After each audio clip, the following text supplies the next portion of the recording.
കഴിഞ്ഞ ദിവസത്തെ കനത്ത മഴയിൽ അന്തിക്കാട് കാഞ്ഞാണി പൊതുമരാമത്ത് റോഡ് മണിക്കൂറുകളോളം വെള്ളക്കെട്ടിലായി. Anthikad high school, KGM LP school, Anthikad Noorul Huda മദ്രസ എന്നീ വിദ്യാലയങ്ങളിലേക്കുള്ള വിദ്യാർത്ഥികൾക്ക് ഈ വെള്ളക്കെട്ട് വലിയ ദുരിതമായി മാറും. റോഡിനോട് ചേർന്ന് കിഴക്കോട്ടുള്ള പഞ്ചായത്ത് റോഡ് ഉയർത്തി പുനർനിർമ്മിച്ചതോടെ ഇതുവഴി ഒഴുകിപ്പോയിരുന്ന മഴവെള്ളത്തിൻ്റെ ഒഴുക്ക് നിലച്ചതാണ് വെള്ളക്കെട്ടിന് പ്രധാന കാരണം.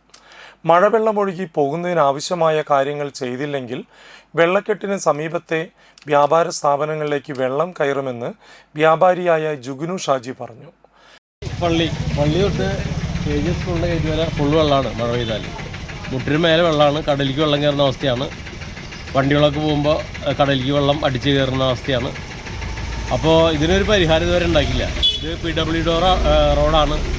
അപ്പോൾ പഞ്ചായത്തുകാർ പറയുന്നത് ഞങ്ങൾക്ക് ഇതിൽ ബന്ധപ്പെടാൻ കഴിയില്ല. പക്ഷെ പഞ്ചായത്തിൻ്റെ റോഡ് ഉയർത്തിയതുകൊണ്ടാണ് ഇത്രയും പ്രശ്നം ഇവിടെ ഉണ്ടായത്.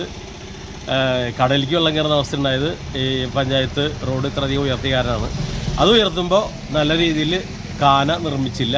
ഈ കാന നിർമ്മിച്ചതിൻ്റെ അഭാവമാണ് ഈ പ്രശ്നം ഉണ്ടാകുന്നത്. പിന്നെ ഈ ഷോപ്പിൻ്റെ ബാക്കിൽ വലിയൊരു തോടുണ്ട്.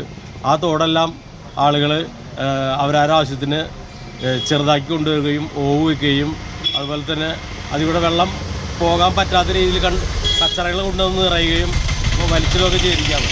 ഈ അവസ്ഥയിൽ അവിടെ വെള്ളം ബ്ലോക്കാവും. അപ്പോൾ കുറച്ചുകൂടി കഴിഞ്ഞാൽ നല്ല സീസൺ മഴ പെയ്തിട്ടുണ്ടെങ്കിൽ ആ തോടും റോഡും സമാനമായ രീതിയിൽ വെള്ളം നിൽക്കും. പഞ്ചായത്ത് റോഡ് പുനർനിർമ്മിച്ചപ്പോൾ മഴവെള്ളം ഒഴിഞ്ഞു പോകാൻ ആവശ്യമായ കാന നിർമ്മിക്കാത്തതും വെള്ളക്കെട്ടിന് കാരണമാണെന്നും അദ്ദേഹം പറഞ്ഞു.